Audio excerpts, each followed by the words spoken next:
staff at the school that is trained to provide reading interventions can provide intervention to English language learners. In thinking about reading interventions, the key is that the person providing it, the interventionist, the tutor, whoever it is that's providing it, is well versed in reading instruction.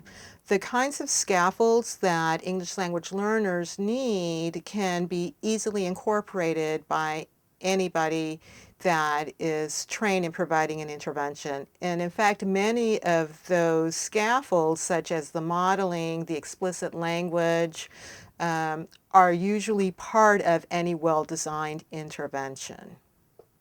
We know from the research that effective interventions have several components. One of the first things to think about is the content.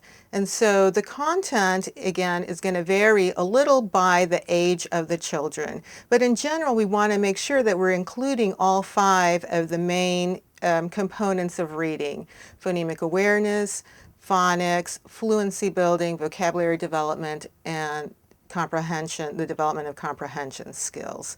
The phonemic awareness is the one that will fall off early on because it's a very early skill, as will phonics as students acquire those skills.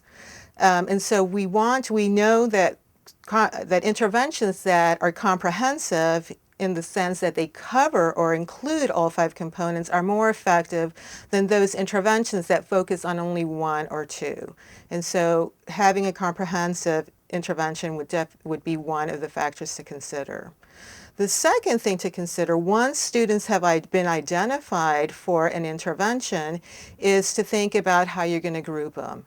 We know, again, from the research that the most effective groups for this kind of intervention are groups of 1 adult, a teacher, interventionist with 3 to 5 children. And that the best way to group those children is by skill level. So if you have situations where you have both English language learners and English monolingual speakers, the variable or the factor that you want to use to group students is their skill level on these measures that you have used to determine who needs additional instruction, rather than separating English language learners from English monolingual learners. The other reason that is good practice is because we have learned from previous studies is that the English language learners actually benefit from having peers that serve as language models in these interventions. But again, the reason to focus on skill rather than language is that the intervention will be much more effective if the kids are homogeneous in terms of skill, so that the teacher can really target the instructional components. In thinking about how much time to allocate to reading interventions, there are 3 factors that you need to consider. One is how often a week, and daily is the most effective. How much time per day will vary by the age of the student. So the younger the student, the less time. For example, 15 to 20 minutes for kindergartners, up to 50 minutes for 2nd to 3rd graders. First graders, about 30 minutes. And finally, how much the duration of the intervention, how long to give it over a semester or over a year. And the answer to that is 8 to 10 weeks in terms of duration, and at that point you would want to assess the students again to determine whether or not they still need intervention. One of the things we know about reading interventions is that they can also help English language learners develop their oracy or oral language skills as they're developing their reading skills. And one of the reasons for this is that, again, it's very structured. They're getting a lot of opportunities to engage with text, and particularly as students get older, they're getting many more opportunities to read text than they would, with corrective feedback, than they would in a large group situation. The other benefit from just having these opportunities to read is that we know that all of us, regardless of who we are, learn the majority of our vocabulary through reading. And so by having these additional opportunities to engage with text, they're being exposed to more vocabulary. Now, we also know that just that intervention alone, while it'll give them more exposure, may not be enough for them to really develop their oral language skills. And so one of the things that you want to be sure to include in an intervention that has English language learners is to make sure you're defining a lot of the vocabulary. Not only in the text that they're reading, but that you're using in the instruction. Another thing you can do is to add additional reading time. So for example, interventions that focus on those skills, but then add a story retell or additional reading time that really focuses on vocabulary building and comprehension building, in which the students are actually using language. Those kinds of opportunities also help students develop oral language proficiency.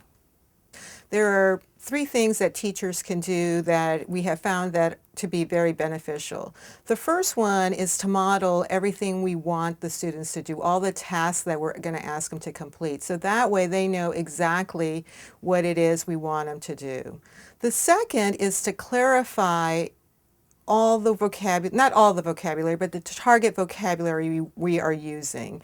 One of the things we don't want is for the students to be completing these activities in the abstract, or so that they're just sounds that they're hearing and not really understanding.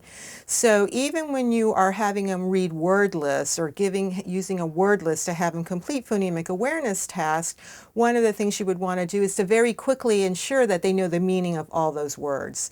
And so while you wouldn't go into an in-depth definition of what they are, you might show a picture or do a quick demonstration, again, so they have some context for the activities that they are doing, and that they're just not meaningless sounds that they are working with. When schools are considering who would benefit from interventions, they're, in addition to the need that is determined by the assessments that they give to all students, the other factors that they need to consider with their English language learners are factors such as the students' literacy skills in their native language, and how long they've been in the country. So for example, there might be some cases in which children first come to the United States as fourth graders and have not received very much, have had interrupted in education in their native language, and so don't have strong literacy skills even in their first language. Those children will require slightly different instruction than students who are literate in a first language and only have to learn how to apply those reading skills they already possess to English. Students that are literate will have to learn English vocabulary, they'll have to learn the letter-sound correspondences in English, but they already know how to read. They can already decode, they probably already have some comprehension strategies, as opposed to children who are not literate in their native language, who would need to learn how to read even as they're learning English. Any staff at the school that is trained to provide reading interventions can provide intervention to English language learners. In thinking about reading interventions, the key is that the person providing it, the interventionist, the tutor, whoever it is that's providing it, is well versed in reading instruction. The kinds of scaffolds that English language learners need can be easily incorporated by anybody that is trained in providing an intervention. And in fact, many of those scaffolds, such as the modeling, the explicit language, are usually part of any well-designed intervention. The teachers that provide this intensive reading instruction to students will need additional professional development in several areas. The first is reading instruction. Not only do they need to understand these components of reading, but they'll need to understand them to a level where they can scaffold students. And so what I mean by that is that if a student has difficulty completing a task, they need to understand how to step back half a step to scaffold that student so that they're able to complete it. So for example, if you ask a student to segment a word and they're not able to do it, the teacher needs to be able to, on the spot, know how to support that. And that might be by giving the child a simple clue, like there are 3 sounds, and so the student knows that they're going to try to listen for 3 sounds, or to giving the student a manipulative that they can use to help them say the sounds, or stretching the words. So there's different ways that they can scaffold, and that's something that you don't just know. So training and understanding reading well enough to do those kinds, provide those kinds of support would be one thing. The other thing they need to learn, which is also something that's not very natural, is how to deliver the instruction effectively, use explicit language. And so use only the number of words. As teachers, sometimes we like to talk a lot, to say a lot of things. And for all of these children, and also to make the best use of time, it's best if you just say what you need to say. Be explicit in what you are asking the students to do. The third part is how to model effectively, and so that students know exactly what they need to do. So those are just 2 of the delivery factors that they need to consider. And the third that's very important is pacing. When you only have 30 minutes to catch students up for half a year or a year that they are behind, you need to make effective use of the time that you have. And so pacing becomes very important. So the instruction moves at a very fast pace. So these are all things or factors that teachers need to learn to do to provide effective instruction.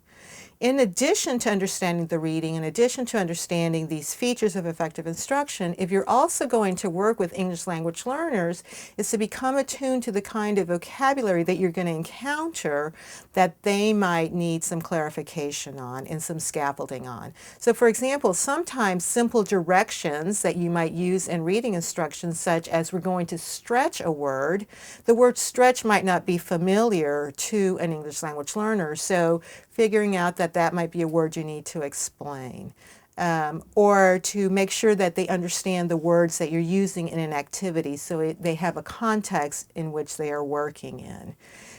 In addition to those instructional uses of language, it would be to really just build on other aspects of language as they encounter it. So for example, you might one day be reading a story where you're reading about a camp where it's used as a noun. And the children went to a camp. In another story, you might use the word camp again, but this time it's the verb. And so pointing out those kinds of grammatical features of language, making that explicit. Sometimes it's a noun. We've learned this word. The last time it was a place you go to. Now we're going to talk about it and it's something you do. And so kind of looking for those opportunities to help children build their knowledge of English even as they're building their reading skills. So those would be the 3 areas that you would want to make sure they have professional development in. The reading components and really understanding those, the features of effective instruction in terms of the delivery, and the ways to scaffold English language learners so that they can also develop their oral skills as they're developing reading. Finding the time to provide this additional instruction can be a challenge for many schools, in particular administrators, because the day's already full and everything that we do in schools are important. So in trying to decide what will be supplanted by this additional instruction, there are certain things to consider. The first is, what are the critical needs of the students? And learning to read is by far one of the most important things that children need to learn in school. If they don't know how to read well, they can't benefit from the instruction in any of the other content areas.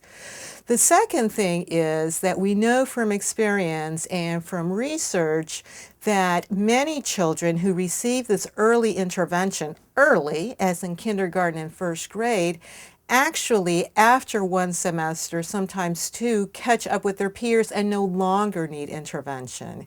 And in addition, have the skills they need to benefit from the other instruction.